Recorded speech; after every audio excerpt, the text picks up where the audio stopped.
Brian Greene weaves together dramatic portrayals, stunning visuals, and innovative projection techniques to trace Einstein's journey toward one of the most beautiful ideas ever conceived. This is Einstein's proposal for how gravity works.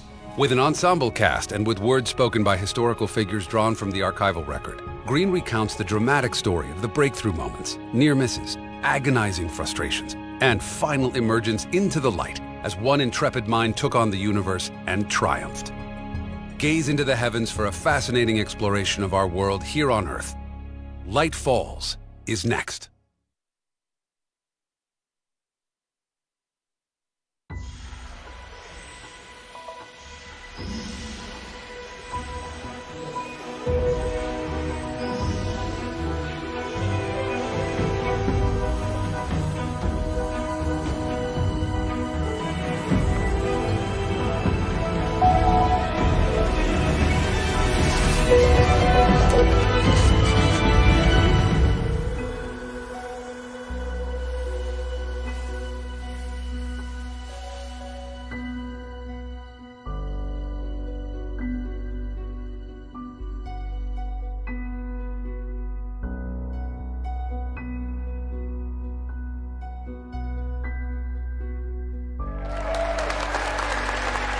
Good evening. Thank you. Thank you very much. During the solar eclipse of May 29, 1919, two research teams took some of the most famous of all astronomical photographs. Photographs that are revered not for their beauty, but rather for the remarkable story they tell. Because those photographs, taken 100 years ago today, provided the first confirmation of Albert Einstein's most far-reaching discovery, the general theory of relativity. And with such a momentous anniversary upon us, I know that you all have been busily planning your own relativity parties and celebrations, which is great. So thank you all for taking time out from your own festivities to join us here tonight. Now, during my own celebratory preparations, I came upon a quote of Einstein's that I had never seen before. Einstein said that science is a wonderful thing if you don't have to earn your living at it. And it is always so gratifying when there's complete agreement between Albert Einstein and my mother. Now, of course, Einstein did earn his living at science, but for Einstein, science was not an occupation. It wasn't even a field of study. Science was life. Science was Einstein's pathway for realizing life's loftiest purpose, to discover the true nature of reality. Or as Einstein put it, to know God's thoughts, because everything else, he said, amounted merely to details. It was a mission that Albert Einstein would valiantly pursue until the very end. On April 17th, 1955, Albert Einstein experienced a painful tightening in his chest. He was admitted to Princeton Hospital where the doctors recommended surgery for what appeared to be a ruptured aortic artery. Einstein refused. It is tasteless to prolong life artificially. I have done my share. It is time to go. I will do it elegantly. As he lay in the hospital bed, Einstein reached for his notebook in the hope that he might yet complete his life's work, complete the leg of a journey he had been marching along for 30 years, complete what he called the unified theory, a theory that promised to stitch our understanding of all of nature's forces into a single mathematical tapestry. Even in those final hours, Einstein was driven by a supreme confidence that there was a unified theory, a master key that would unlock the secret code of the cosmos. It was a confidence radiating from a mind that had an uncanny, almost supernatural ability to meld with the natural world, a mind that nature herself had seduced some 70 years earlier. When Albert was 4, maybe 5 years old, he lay sick in bed. And to cheer up his young son, his father, Hermann Einstein, brought the boy a compass. And as young Albert Einstein twisted and turned and examined the compass and saw that the needle was mysteriously but reliably nudged northward, his hands grew cold. He trembled. That this needle behaved in such a determined way did not at all fit with the nature of events, of effects connected with direct touch. I can still remember, or at least I believe I can remember, that this experience made a profound impression on me. Something deeply hidden had to be behind things. The boy could feel the power of an unseen force shaping and molding and controlling experience. Filled him with awe, tinged with terror. Beneath perception, reality was guided by nature's hidden hand, and it was a hand that Albert Einstein would spend a lifetime yearning to grasp. Until he was 8 years old, Albert Einstein attended a German Catholic school, a fine tradition for good Jewish boys. He then transferred to the Leopold Gymnasium until he was 15, followed by a year of high school in Switzerland. Now, legend has it that Einstein was a poor student. After all, a version of that legend goes, one of Einstein's high school report cards shows his grade in mathematics plummeting from a 1, the highest in the fall, all the way down to a 6, the lowest in the spring. And we all love these stories, right? We soak them up, relieved to learn that even Albert Einstein began life ordinary. But there is always more to it. In this case, between those two terms, Einstein's high school, well, they changed their evaluations Of free thinking, coupled with the impression that youth is being intentionally deceived by the state through lies. It was a crushing impression. Mistrust of every kind of authority grew out of the experience. An attitude which never again left me. It was an attitude that would fuel a fiercely independent engagement with the world. Einstein would learn on his own schedule. He'd study on his own timetable, and he would determine what was worthy of his attention. The only thing that interferes with my learning is my education. I played the truant a great deal. At home, I studied the masters of theoretical physics with religious zeal. Maxwell, Helmholtz, Boltzmann, Kirchhoff, Mach, Lorentz. These were Einstein's teachers. And when it came to studying for exams, well, Einstein would simply borrow the meticulous notes of his classmate, Marcel Grossman, and he'd generally scrape by. You see, Einstein had no desire for the usual accolades that motivated his fellow students, and he could not hide his contempt for rigid courses that covered the same old mandated material. Kind of makes me wonder what he'd think about the Common Core courses, and so had earned Einstein's admiration. But as Einstein's classmate Louis Koros noted, that admiration quickly faded. We waited in vain for a presentation of Maxwell's theory. Referring to James Clerk Maxwell's new synthesis of electricity and magnetism, which Weber had apparently decided not to cover. Einstein, above all, was disappointed. And that disappointment, it ran deep. A few years earlier, when Einstein was 16, he had read popular accounts of Maxwell's theory that left him puzzled. Not because the books were unclear. Quite the contrary.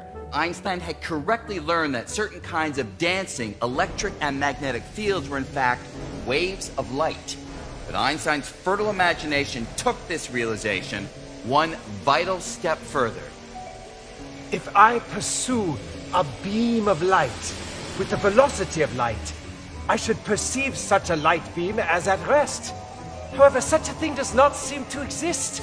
Now, granted, chasing after a beam of light is not the kind of thing that most of us would worry about. But even so, there is nothing particularly mysterious here in Einstein's reasoning. Much as a car on the highway appears stationary to somebody chasing it at the same speed, Einstein is saying that if you chase a beam of light at the speed of light, the light should appear stationary. You should be able to reach over and scoop up a handful of stationary light. But the thing is, none of you have ever held a handful of stationary light. And that's not like some weird coincidence shared by everyone who's come out for tonight's program. no one has ever held a handful of stationary light. And it was this seeming tension between the behavior of light and logical, intuitive understanding of motion that had been gnawing at Einstein. So he'd eagerly been awaiting Weber to present the math describing light. And when Weber decided that there were other, more important things to cover, Einstein scoffed, and from then on referred to his teacher as Herr Weber instead of the respectful Herr Professor Weber. You're a very clever boy, Einstein, an extremely clever boy, but you have one great fault. You'll never let yourself be told anything. Weber proceeded to reject one proposal after another which Einstein submitted for his final diploma requirement. And when the two finally did agree on a project and Einstein did the work, Weber rejected it because Einstein did not write the report on the correct sized paper. Hate it when that happens. You know, the romance of youthful rebellion, it was all well and good until Einstein realized that it was these very same professors that would determine his employment prospects. Einstein graduates in July 1900 with the less than stellar teaching diploma and sets about finding an academic job. He sends dozens of letters of inquiry, but rarely even receives a response. By 1901, Einstein is near despair. He needs a job. Marcel Grossman, that kid whose class notes helped Einstein to graduate, he once again proves to be Einstein's savior. Turns out that Grossman's father is friends with the director of the patent office in Bern, Switzerland. As Grossman tells Einstein, an opening is shortly expected. Indeed, in December 1901, Einstein gets the happy word that the patent office job, at the rank of expert, third class, is his.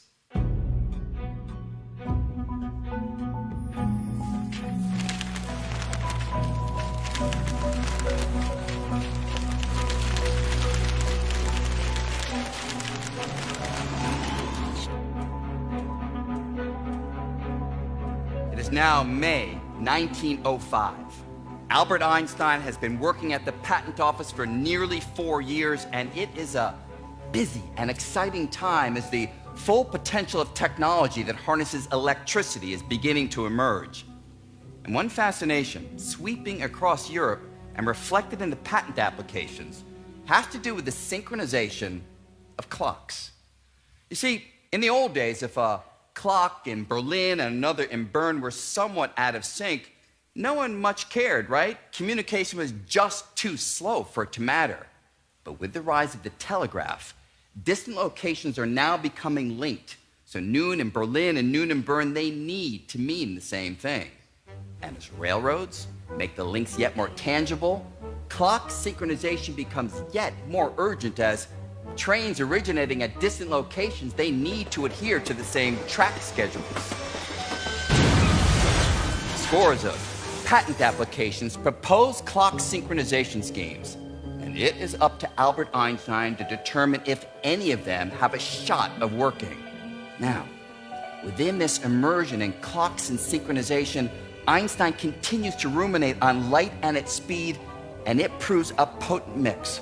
There's no way Einstein could have known it, but the solution to his decade-long puzzle about why we don't see stationary light, the solution to that puzzle is now just weeks away. I spent almost a year in vain trying to modify the ideas of Lorentz in the hopes of resolving the problem. By chance, a friend of mine in Bern, Michele Besso, helped me out.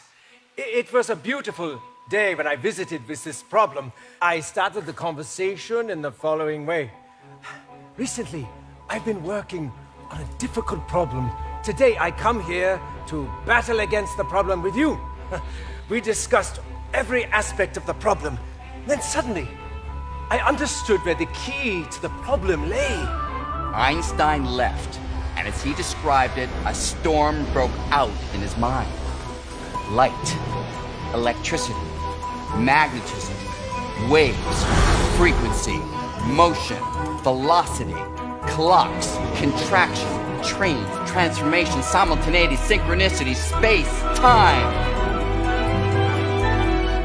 The next day I came back to Besso and I said to him, without even saying hello, "Thank you. I have completely solved the problem.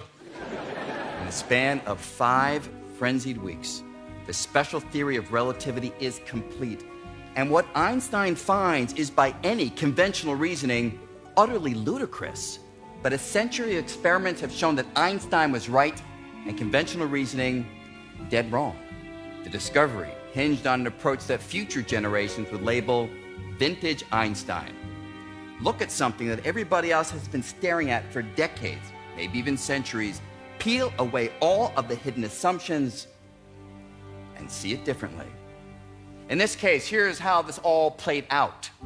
Everyone had long assumed that our intuition, our understanding of motion, remains valid even at speeds far greater than any we've ever directly experienced. Einstein challenged this. Sure, you can chase after a car, making its speed from your perspective appear to slow down or even appear motionless. But when the speeds are as enormous as the speed of light, Einstein said that this reasoning is completely wrong. Instead, he found that regardless of how quickly you chase after a beam of light, the light speed from your perspective will not slow down one iota. The light will continue to race away from you at exactly the same speed, because the speed of light never changes. The speed of light is constant. And that's why no one has ever caught up with a beam of light. And that's why no one has ever held a handful of stationary light. Puzzle solved. Or perhaps I really should say puzzle shifted, because the new puzzle is, how could light speed behave in such a crazy way? Well, think about speed for a moment. What is it? It's a measure of how far you go compared to how long it takes you to get there. So it's a measure of distance, space, divided by duration, time. So when Einstein said that the speed of light is constant, that the speed of light behaves weirdly, he was actually saying that space and time behave weirdly. And that's what set off the storm in his mind. He realized that space and time execute a fluid choreography in which they adjust themselves in tandem to keep the speed of light fixed. And that's what makes this all such a big deal. I mean, no one would really care that much about some esoteric, strange feature of the speed of light. But strange features of space, strange features of time, yeah, that matters. That speaks to strange features of reality. And Einstein was able to work out those strange features of reality, and he did it with nothing more than high school algebra. He found that if you have 2 clocks, one stationary and the other moving, that time will elapse slower on the moving clock compared to the stationary one. And it's not just that the clock's inner mechanism is running slow. Einstein found that time itself is slowing down, so all processes in motion slow, from aging to thinking to twerking. And completing the dance, Einstein also found that space behaves weirdly. If you have a couple taxi cabs, one stationary and another that rushes by at high speed, you'll find that the height and the depth of the speeding taxi cab unchanged, but its length in the direction of motion will be shrunken. And were I to jump into that squeezed taxi cab, you'd think I'd crave some legroom, but actually, relative to my new perspective, it's the rest of the world that's rushing by me, so the interior of the taxi appears ordinary, and it's the outside world that undergoes all these wondrous distortions. At everyday speeds, these effects are too small for us to notice. But if we routinely traveled near the speed of light, that's fast enough to go around the entire Earth 7 times in a single second. At those speeds, these effects, they would be obvious. We'd experience them all the time.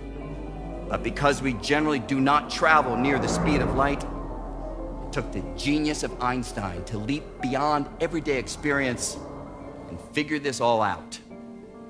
Einstein completes his paper on special relativity in late June of 1905. And the presentation itself was peculiar. The paper did not have a single reference, and it began by addressing issues that the world's leading physicists would likely have considered in little need of exposition. If I say that train arrives here at 7 o'clock, I mean the pointing of the small hand of my watch to 7 and the arrival of the train are simultaneous events. A young upstart who'd yet to receive his doctorate instructing the world's leading thinkers on the meaning of the little hand. But those who read Einstein's paper, they quickly realized that his singular focus on concepts that everybody else had taken for granted had changed our understanding of space and time. This relativity principle has brought about a revolution in our physical picture of the world, which in its extent and depth can only be compared to that produced by the Copernican world system. Henceforth, space by itself and time by itself are doomed to fade into mere shadows, and only a kind of union of the two will preserve an independent reality. It came as a tremendous surprise. I really wouldn't have thought Einstein capable of that. For in his student days, Einstein had been a lazy dog. With such a radical assault on established science, it is remarkable how quickly Einstein's ideas were accepted. In just a few years, German and British American physicists, they embraced the special theory of relativity. But even so, and especially as Einstein gained ever greater prominence, there were those who held to a different perspective. It is part of Jewish physics, for the Jew wants to create contradictions everywhere and to separate relations so that preferably the poor, naive German can no longer make any sense of it whatsoever. Einstein's work never was intended to be true. The Jew conspicuously lacks any understanding of the truth beyond a merely superficial agreement with reality. Einstein took all reactions, good, bad, ugly. He took them all in stride because he was saving his energy for the only truly worthy opponent, the universe. And here in 1905, he had already scored a great victory, a triumph in round 1. But that would prove merely to be a warm-up for the epic battle looming on the horizon. Round 2.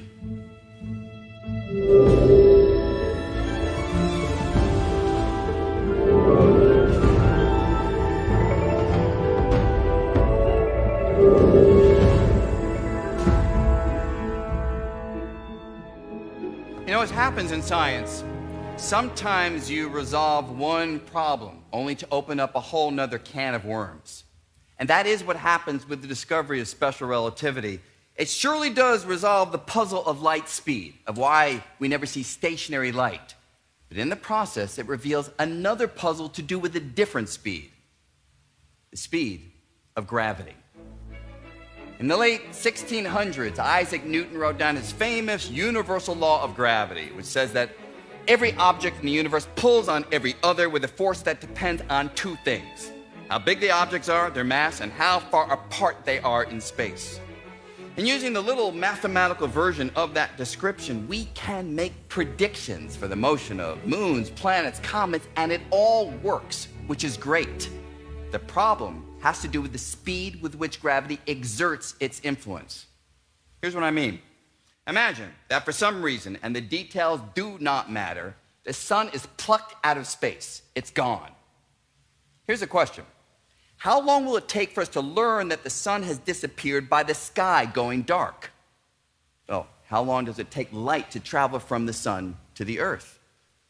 About 8 minutes. Which means if the sun were to disappear right now, the earlier light it emitted will still be streaming toward the earth, still be streaming toward the earth, still streaming, and only 8 minutes later will the final light that the sun emitted blow by planet Earth, and the sky goes dark. By comparison, how long will it take for us to learn that the sun has disappeared by feeling it? I don't mean like feel it emotionally. I mean feel it physically. The sun keeps the earth in orbit, so if the sun disappears, our motion through space will change. But how long will it take for us to feel that change in our motion? Well, according to the equations of Isaac Newton, at the very moment that the sun disappears, its gravitational pull will also disappear, so we will be flung out of orbit immediately. Which means we will learn that the sun has disappeared by a change in gravity 8 minutes before we learn that it's disappeared through a change in light. gravity going faster than light. That flew in the face of special relativity's dictum that nothing can go faster than the speed of light. What to do? Well, Einstein realizes he needs to resolve this problem with the speed of gravity. And to do that, he realizes he needs to get a handle on how gravity works. You see, the formula that Isaac Newton gave us describes the influence of gravity, but it does not tell us how gravity exerts that influence. I mean, how does the sun keep the Earth in orbit? You say it's gravity, but there's no rope, no tether, no arm that reaches out. So by what mechanism does gravity exert its influence across the vacuum of empty space? This was a question that deeply troubled even Isaac Newton himself. It is inconceivable that inanimate brute matter should, without the mediation of something else, affect other matter without mutual contact. That gravity should be innate, so that one body may act upon another at a distance through a vacuum, is to me so great an absurdity that I believe no man who has in philosophical matters a competent faculty of thinking can ever fall into it. And yet, even though Newton aspired to go beyond that absurdity, he was never able to answer the question of how gravity works.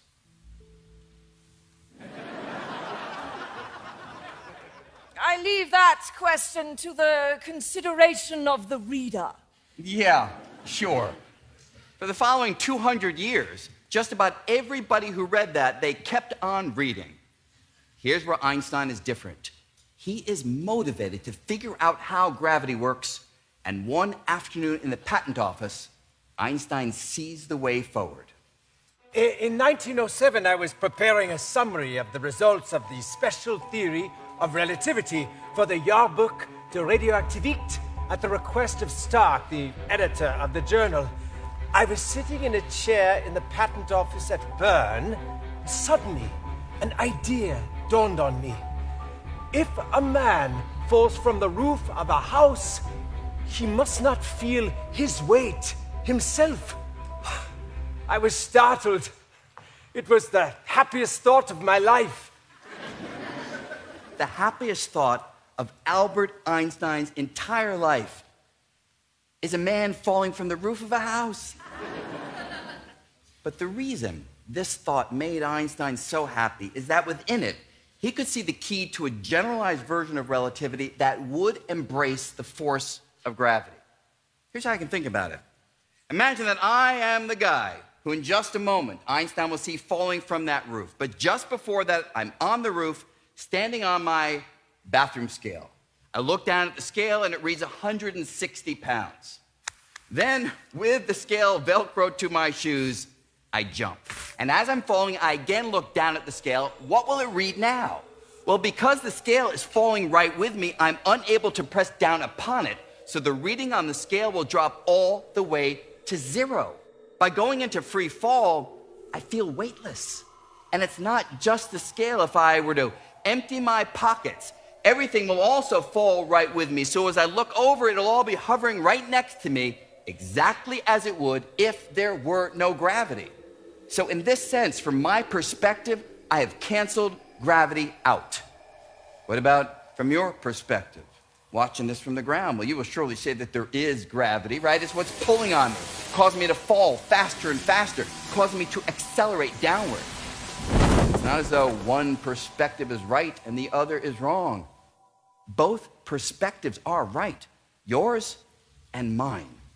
And therein lies the power. By putting the two perspectives together, Einstein realized that there is a profound connection between acceleration and gravity. You see accelerated motion, my falling faster and faster, and I see gravity being canceled. And this is one of the rare insights of Albert Einstein that you can verify at home, safely.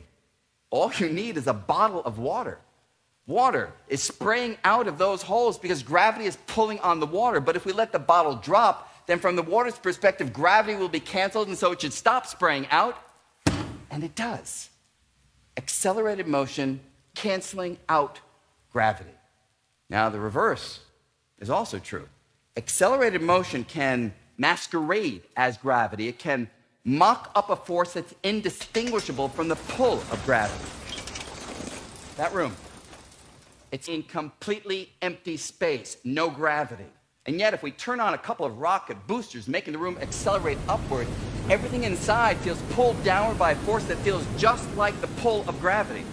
That feel like gravity? Big time. So the upshot is that with his happiest thought, Einstein realizes that he can seamlessly trade off accelerated motion and gravity. And this proves to be the vital leap forward, because understanding gravity, that was surely difficult. It had stumped Isaac Newton and everybody else who thought about it for 200 years. But understanding accelerated motion, that didn't seem so bad. So Einstein sees accelerated motion as his newfound hammer for cracking the problem of gravity, figuring out how gravity works. And it would not take long for this strategy to bear fruit, to reveal a connection between gravity and another startling concept, the curvature of space and time.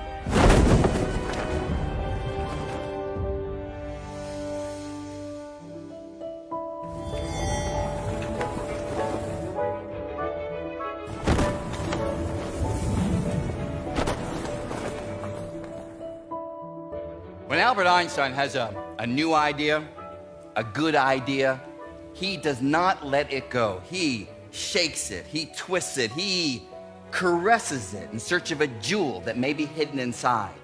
And that's what happens with this newfound link between accelerated motion and gravity.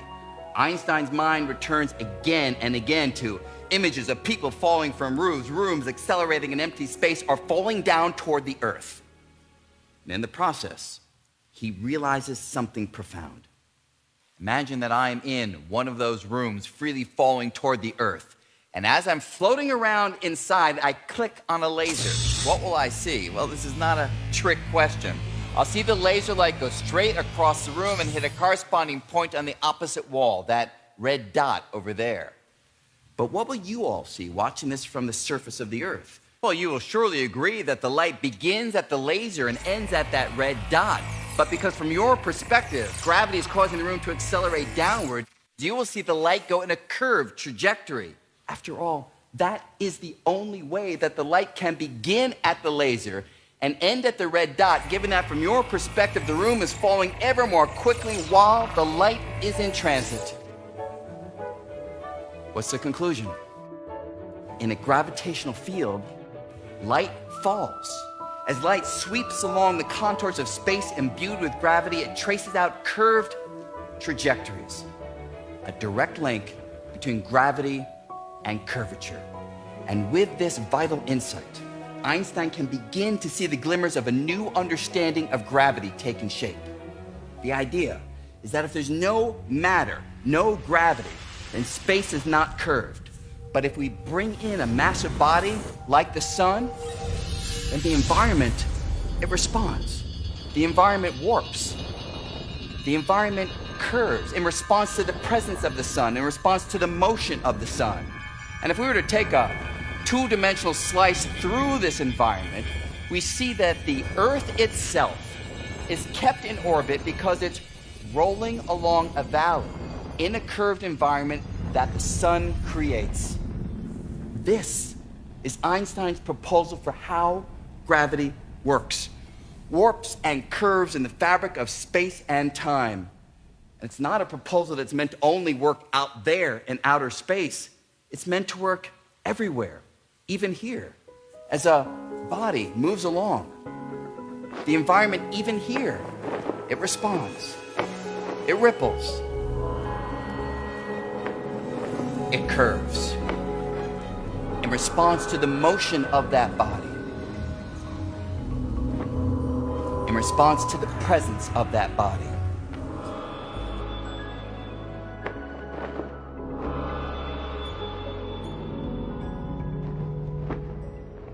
And it's an idea that also applies to me, right? Now look, I am not a particularly big dude. So the curvature I'm creating is too tiny for you to feel. But according to Einstein, it is here to be sure, as this is the essence of Einstein's proposal And what a beautiful proposal it is. You and I, the Earth, the Moon, the Sun, we are all surfing along the warps and curves in space and time, sliding along its chutes and valleys.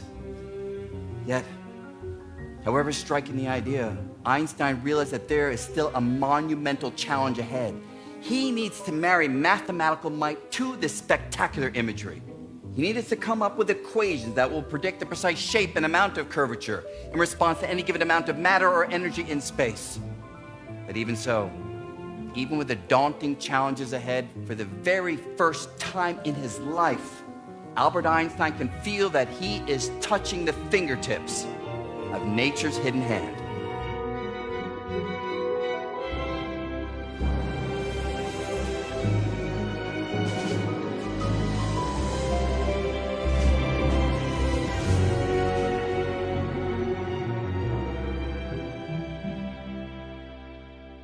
Between 1908 and 1911, Einstein writes a couple dozen papers in physics, but none of them on gravity. Instead, he is focused on the early developments of quantum theory, while also wandering the academic world, from an initial post in Zurich to a follow-on post in Prague, and finally in 1912 back to Zurich. Now, during all this meandering, Einstein continues thinking about gravity. But it's his move back to Zurich that marks the turning of his full attention to the problem of gravity, figuring out how gravity works. And more established scientists who've been kind of keeping tabs on Einstein's preoccupations, they considered this focus on gravity to be foolhardy. As an older friend, I must advise you against it. For in the first place, you will not succeed. And even if you do succeed, no one will believe you. Einstein, surprised, ignores all the advice, and his famed Zurich notebook allows us to peer directly over his shoulder as he launches a full-throttle attack on gravity. First few pages of the notebook, Einstein is just summarizing known physics in the new language of space and time brought forward by special relativity, and nothing new here, just old ideas in a new formalism. But then we come to page 14. And like a bolt from the blue, Einstein begins this page with a simple, modest-looking formula that heralds one of the most dramatic of all scientific upheavals. The formula, it's a generalization of the Pythagorean theorem that we all learned in junior high school. Remember how that goes? You have a nice triangle like this, then a squared plus b squared equals c squared. Thank you. But if this triangle is warped, if it's curved, you can imagine that a squared plus b squared will no longer equal c squared. Instead, when it's curved, you need a new formula. And that's what the formula on the top of page 14 provides. Einstein's own little doodling in the margins lets us see what pushed him in this direction. Grossman, Marcel Grossman, yeah, the very same kid whose class notes helped Einstein to graduate. The same kid whose father finagled a job for Einstein at the patent office. That kid is now a professor of mathematics at the Zurich Polytechnic. So when Einstein returns to Zurich, he decides to drop in on his old friend for a little casual advice on how to describe curvature mathematically. Grossman, you must help me, or I shall go crazy. Grossman obliged. I looked over the literature and soon discovered that the mathematical problem was already solved. The entire development followed the Gaussian theory of curved surfaces, which was the first systematical use of generalized coordinates. Riemann's achievement was the biggest. He showed how one can form a field of tensors, GIK, of the second differentiation rank. Marcel Grossman, ladies and gentlemen. But yes, that mathematical gibberish really does mean something important. Grossman had found that the math for describing curvature had already been worked out in the 1800s, which would mean Einstein would not have to start from scratch. But the papers themselves, they gave Grossman pause. The equations were dense and cumbersome. It is a terrible mess. Physicists should not be involved with it. Which only encourages Einstein to dive right in. And he quickly concludes that the situation is actually stunningly fortuitous. sitting on the dusty shelves of the library is the mathematical architecture that might very well allow him to construct his generalized version of relativity. To top it off, Einstein would not have to go it alone. He had his old friend Marcel Grossmann to guide him through the mathematical thicket. I'm now occupied exclusively with the gravitational problem and believe I can overcome all difficulties with the help of a local mathematician friend. But one thing is certain. Never before in my life have I tormented myself anything like this. And that I have gained great respect for mathematics, whose more subtle parts I'd considered in my ignorance until now as pure luxury. Compared with this problem, the special theory of relativity is mere child's play. Whew. In the Zurich Notebook, we see Einstein immersing himself in that mathematics. He's trying out the notation over here. He's doing rudimentary calculations over there. Now, today, all this material is standard. I teach this to undergrads. But in 1912, all of this material was foreign. But even so, Einstein quickly gets the hang of it, allowing him to push forward on two parallel tracks. First, Einstein uses the mathematics to guide him toward equations that will be general, in the sense that they will work equally well whether you're sitting still or falling from a roof. Remember, that is the general of general relativity, and Einstein's happiest thought convinces him that it is essential. Second, Einstein uses physical reasoning to make sure that any new equations make sense. Most importantly, they have got to reduce to the equations of Isaac Newton in ordinary situations like tossing a rock or the motion of the moon, situations in which Newton's ideas had already received a couple hundred years of observational support. And as we turn the pages of the notebook, we see that these two tracks are converging. Einstein is hot on the trail of the general theory of relativity. And I gotta tell you, when I read these pages as a physicist, even though I kind of know how it all turns out, I can't help but cheer Einstein on. I mean, go, Einstein, you're almost there. And then with the prize just coming into his grasp, he stumbles in trying to extract Newton's gravitational equations from his own. Einstein makes a technical assumption.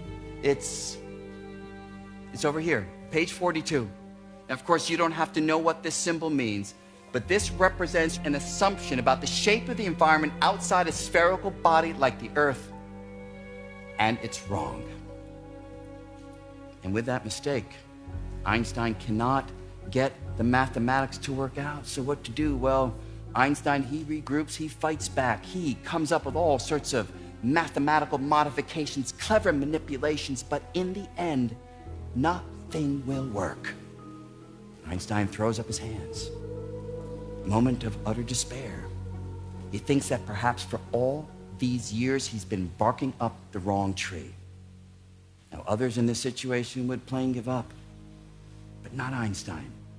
He keeps focused. He gets together with Marcel Grossmann, and the two of them come up with a new strategy for describing gravity, a strategy, and this is important, in which Einstein retreats from his happiest thoughts. He gives up on finding equations that will work equally well for you, me, someone who's wildly moving. In 1913, the two of them publish this idea. And it's this paper right here that marks the opening stride of 2 long years of wandering in the dark. Because only after Einstein had seen this approach through and realized that it did not work, would he finally be ready to get back on track toward the general theory of relativity. But by then, the playing field would no longer be just his.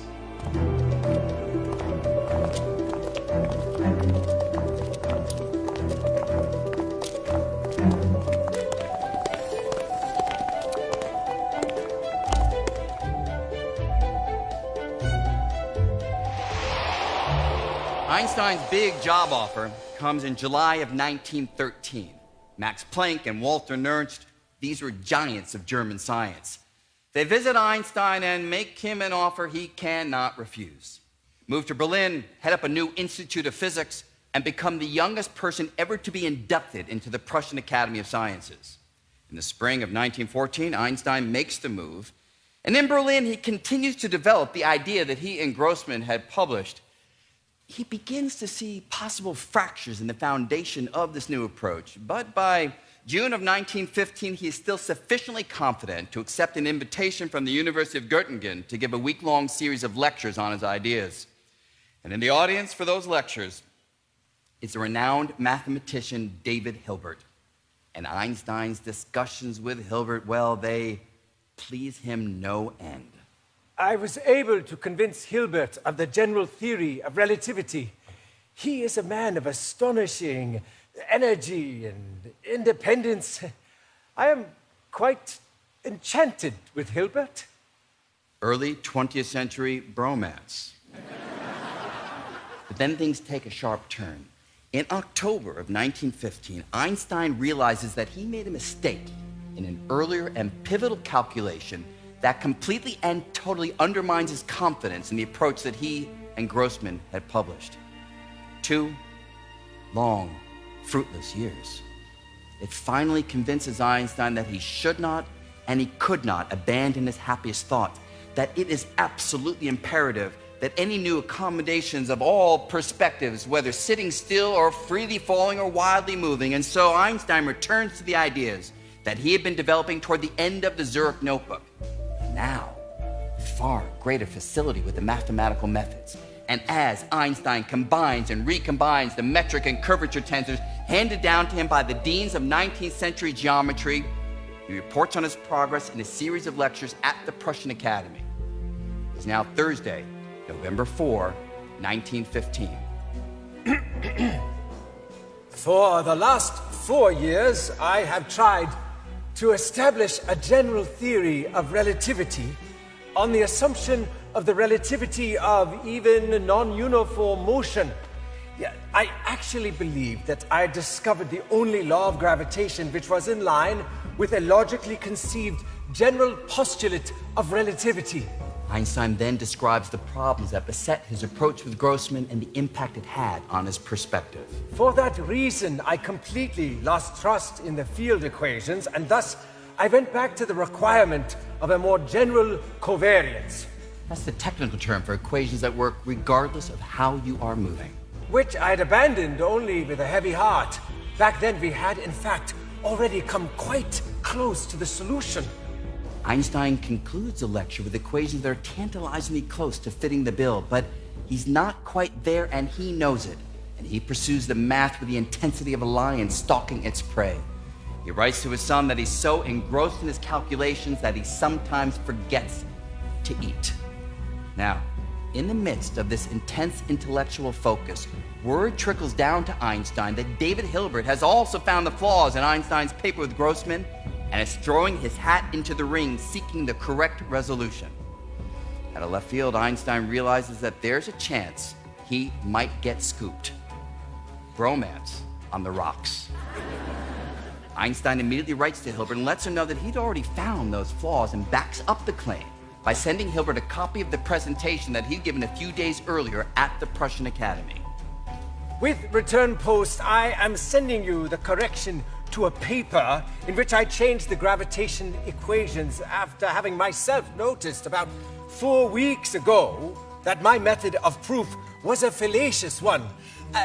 My colleague Sommerfeld tells me you also have found a hair in my soup that has spoiled it entirely for you.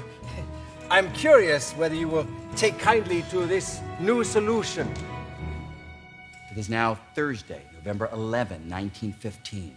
Einstein is again lecturing at the Prussian Academy, unleashing the full geometrical arsenal now under his command, but the pieces have yet to fully coalesce, and increasingly concerned about claiming the generalized theory as his own, Einstein sends a copy of that presentation to Hilbert. Hilbert's response knocks Einstein back on his heels. I have a solution to your great problem. I had first wanted to think through the physical implications further, but since you are so interested, I would like to lay out my theory in very great detail this coming Tuesday. That is, the day after tomorrow. You can arrive at 3 or 5:30. My wife and I would be very pleased if you would stay with us. P.S. As far as I understand your new paper, the solutions given by you are entirely different from mine. Einstein is freaked. He'd been working toward the generalized theory for nearly a decade. He had freely shared all of his thinking that June with Hilbert, and now Hilbert, racing him to the finish line, claims he's figured it all out. The very last thing that Einstein wants to do is go and meet with Hilbert and be lectured on a solution that he himself has almost completed and possibly have to concede that Hilbert got there first. Your analysis interests me tremendously. The hints you gave in your postcards awaken the greatest of expectations. Nevertheless, I must refrain from traveling to Göttingen for the moment, and rather must wait patiently until I can study your system from the printed article. For I am tired out and plagued by stomach pains besides. During the following days, Einstein redoubles his effort, but with a shift in focus. He decides to target a long-standing problem in Newtonian gravity, having to do with the motion of the planet Mercury, realizing that if his new approach could shed light on this problem, it would be enormously convincing. The problem is that Mercury's orbit doesn't quite close on itself the way Newtonian gravity says that it should. Instead, the orbit shifts by a little bit each year, by about 1/10,000th of a degree. That comes to about 43 arc seconds over the course of a century. Now, astronomers had come up with all sorts of strained explanations for this, like the possibility of an undetected planet tugging on Mercury, but none of it was convincing. So Einstein decides to apply the equations he's been developing to Mercury's orbit. And when he finishes the calculation, Einstein stares at the page.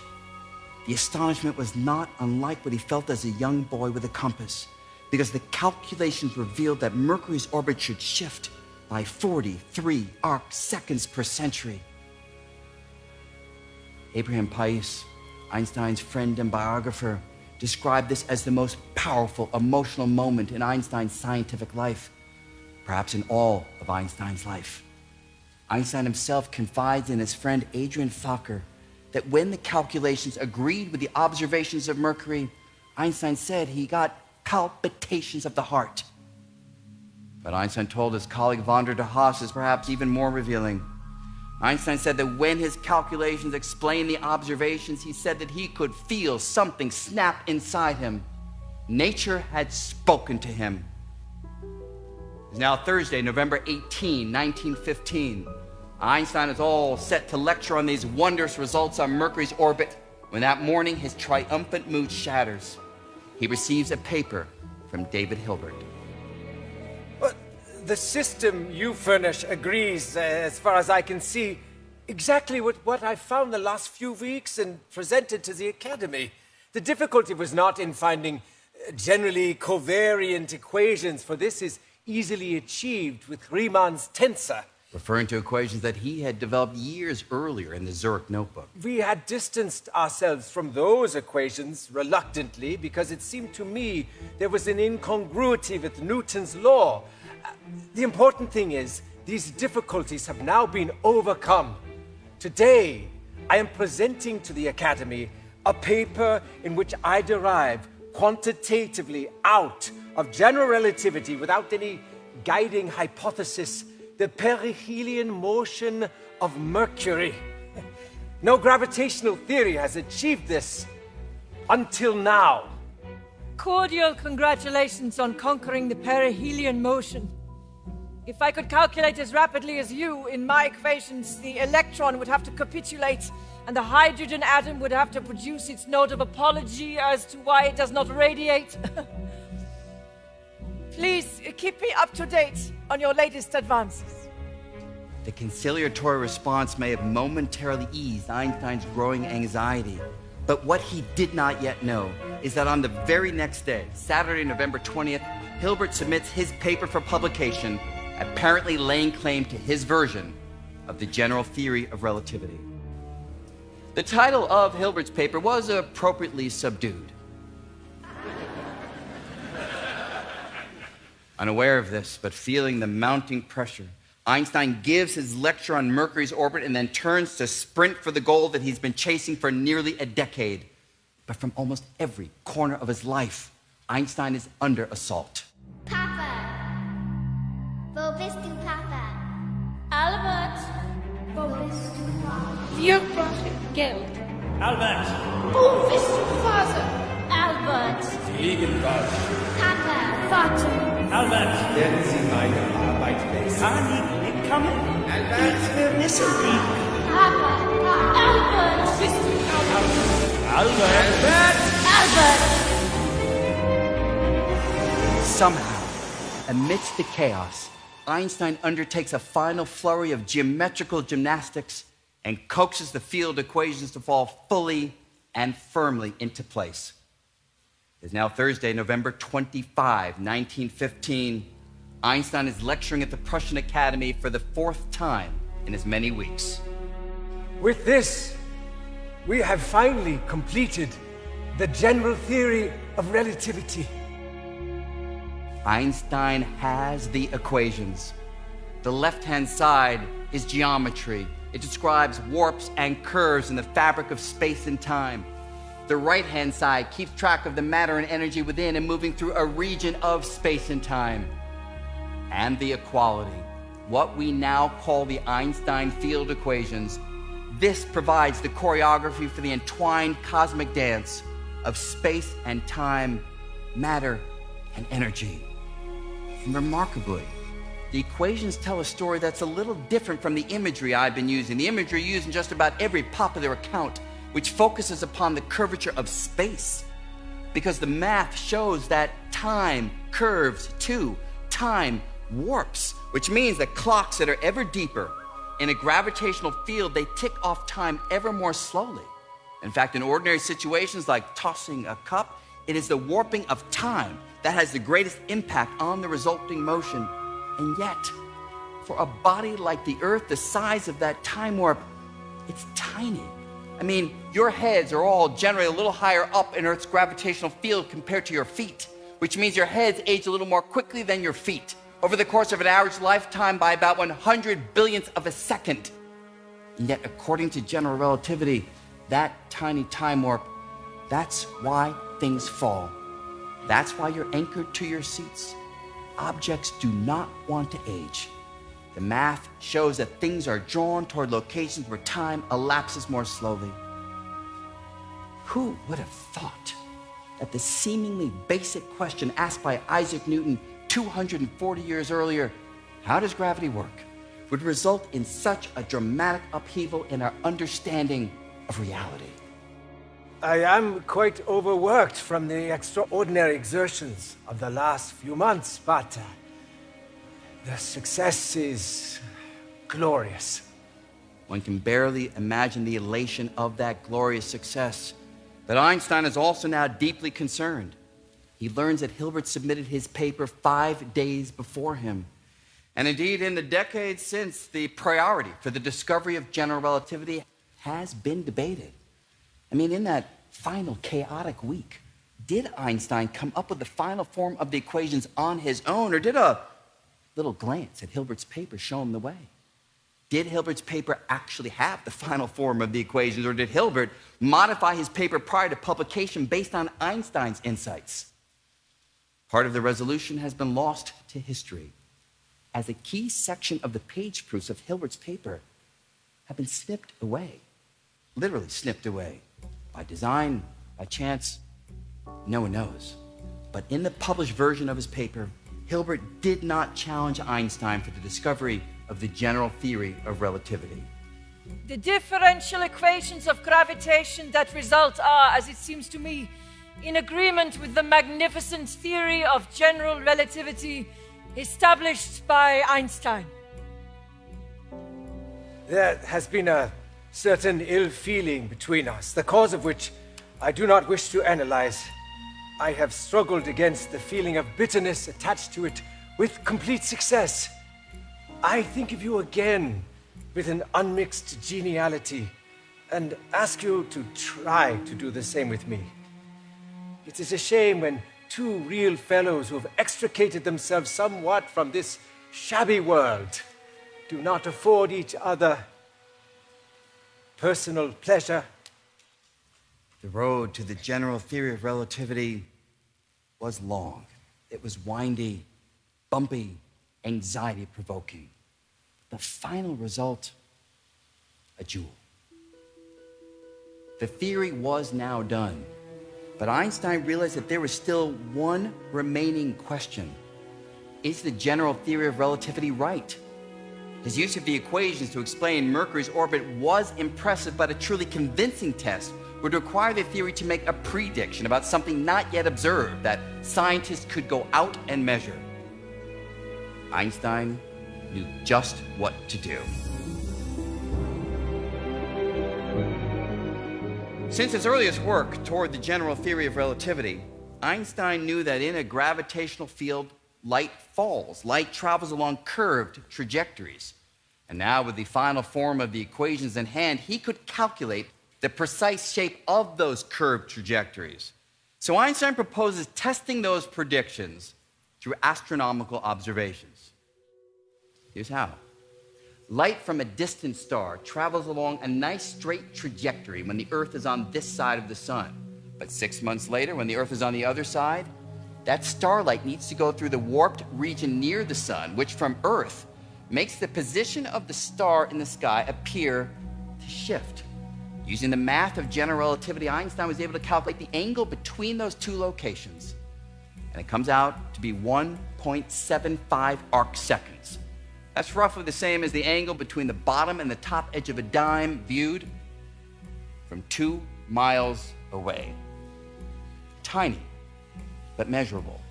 But doing so would require seeing distant stars during the day while the sun is out. I mean, how do you do that?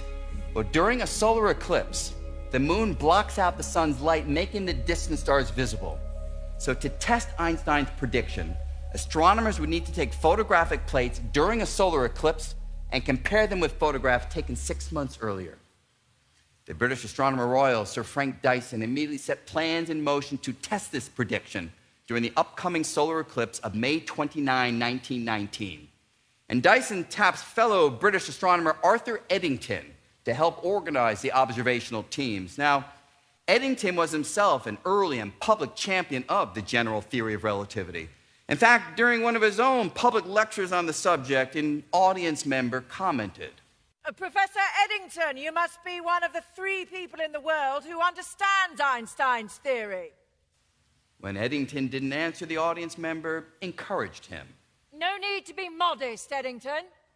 On the contrary, I'm trying to think who the third person is.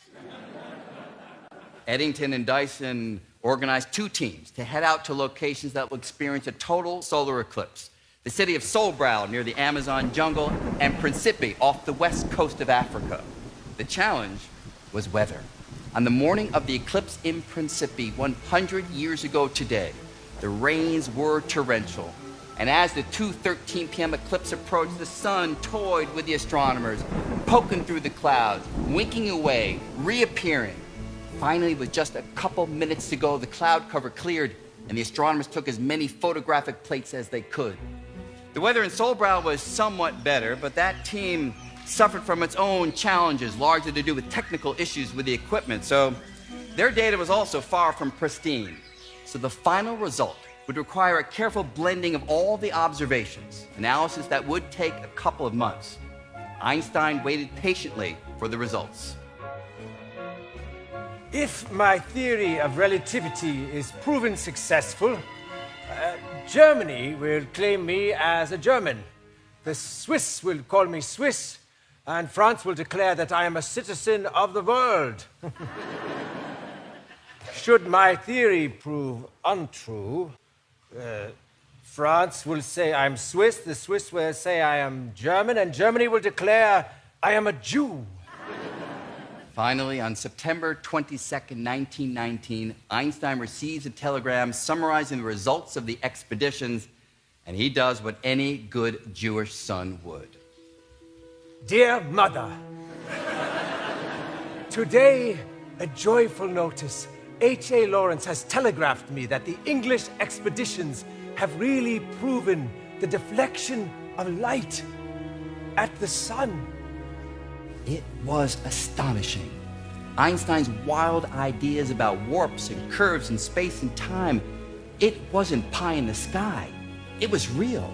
Einstein had used complex math to fashion a new understanding of gravity, and the universe somehow knows about the math and obeys the equations.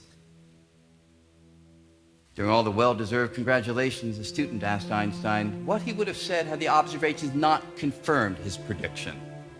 I would be sorry for our dear Lord, for the theory is correct. The official public announcement took place in November 1919 at a meeting of the Royal Society in London. The results of the expeditions to Sobral and Principe leave little doubt that a deflection of light takes place in the neighborhood of the sun, and that it is of the amount demanded by Einstein's generalized theory of relativity. The Times of London, the New York Times, just about every other newspaper in the world picked up the story, and with the media frenzy, there was an intense public interest to learn about relativity, which catapulted Einstein virtually overnight into a revered figure worldwide. It was an enormous triumph for science, for human ingenuity, for Einstein. Einstein, the public figure, he knew this well. But for Einstein, the scientist, this was merely a step, albeit an important one, toward the ultimate goal, the unified theory.